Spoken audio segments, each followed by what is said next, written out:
Welcome to the Explainer. Have you ever wondered if there's just one single, perfect way to learn a language? Well, for centuries, that's been the holy grail for educators. Today, we're going to dive into the history of that exact search. And it's a story full of radical ideas, some pretty wild experiments, and, yeah, full-on classroom revolutions. Right. This is the big question, isn't it?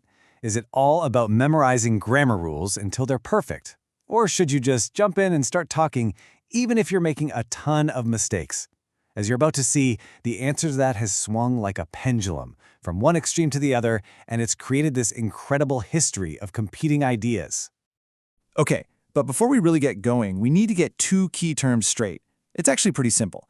Think of an approach as the why. It's the big theory, the philosophy behind everything. Then you have the method, which is the how. That's the practical, boots-on-the-ground plan with all the specific activities and drills you'd actually do in a classroom. All right, so let's jump in. Our story starts in an era of really strict discipline and order. For over a century, learning a language was seen as this intense mental workout. It was all built on rules, drills, and, you guessed it, a ton of grammar homework. So first up, we have what's called the grammar translation method. And the philosophy here was pretty straightforward. Learning all this complex grammar was basically like lifting weights for your brain. The goal? It wasn't conversation at all. It was mental discipline. So you'd have students just sitting there in silence, translating these super dense texts and memorizing these massive long lists of vocabulary.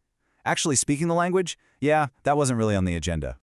Well, after decades of all that silent translation, you can imagine a rebellion was brewing. And it was. It was called the direct method, and it was a complete 180. It just threw the student's native language right out of the classroom. Gone. The new idea was to try and mimic how a child learns their very first language, through total immersion and a huge focus on speaking, not just reading old dusty books. And then World War II happens, and suddenly there's this urgent need to train soldiers and spies and diplomats in other languages, and they needed to learn them fast. So this pressure, combined with the psychology of the time, behaviorism, it gave birth to the audiolingual method. The idea was to just drill language into your head until it became an automatic habit. It's this simple loop: stimulus, response, reinforcement, and then you just repeat, repeat, and repeat. But you know what? There was a huge flaw. This whole method was amazing at creating perfect little drills in a language lab, but the moment students were in a real actual conversation, they just froze. They couldn't adapt at all. And this quote just nails it. They had turned into parrots, great at repeating phrases, but totally unable to come up with anything new or spontaneous on their own. So, this whole parrot problem, as you can imagine, sparked another revolution.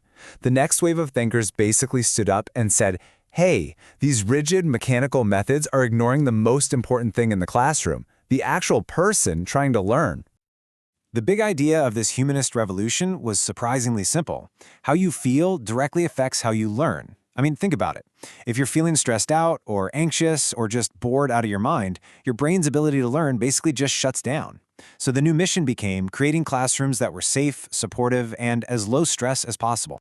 And one of the most famous examples of this is something called total physical response, or TPR. Just think for a second about how a little kid learns. A parent says, wave bye-bye, or can you give me the toy? And the child does the action long before they can ever say the words themselves. Well, TPR tries to bring that exact same physical connection right into the language classroom. And in the classroom, it's just as simple as it sounds. The teacher gives commands, and the students just do them. Stand up, walk to the window, point to the red book. There's zero pressure to say a single word. The whole point is that the language gets absorbed through physical action, connecting the words directly to what they actually mean. Now, some methods took this idea even further. I'm talking about Suggestopedia, which tried to turn the classroom into, well, a relaxing sanctuary.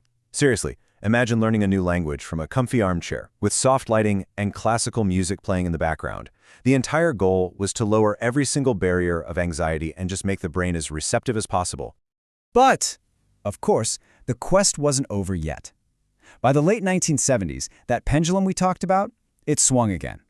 The focus shifted away from just how the learner feels and toward what the learner can actually do with the language. And this one pivot, this led to probably the single most influential approach in language teaching today. It's called communicative language teaching, or CLT for short. And its main idea is almost laughably simple. If your goal is to learn how to communicate, then you should probably spend your class time, well, communicating. The end goal was no longer about having perfect, flawless grammar. It was just about being understood. And this right here shows the huge philosophical shift. The focus moved from accuracy, getting everything perfect, to fluency, just being able to talk. So the big question wasn't, was that sentence grammatically correct anymore? Instead, it was, hey, did the person you're talking to understand what you meant? All of a sudden, making mistakes wasn't seen as a failure. It was actually seen as proof that you were trying to communicate, which, was the whole point. So what does a classroom like this actually look like? Well, it's dynamic, it's interactive, and yeah, it's often a little noisy. You've got students working in pairs, playing games, doing role plays, things like pretending to order food in a restaurant, all of it designed to be just like how we use language out in the real world. Okay, so after this whole journey through all these clashing philosophies, where does that leave us now? Did we finally find it? The one perfect method to rule them all? Well, the answer, as it turns out, is no. The modern thinking is that the quest for a single, perfect method was actually the wrong quest from the start.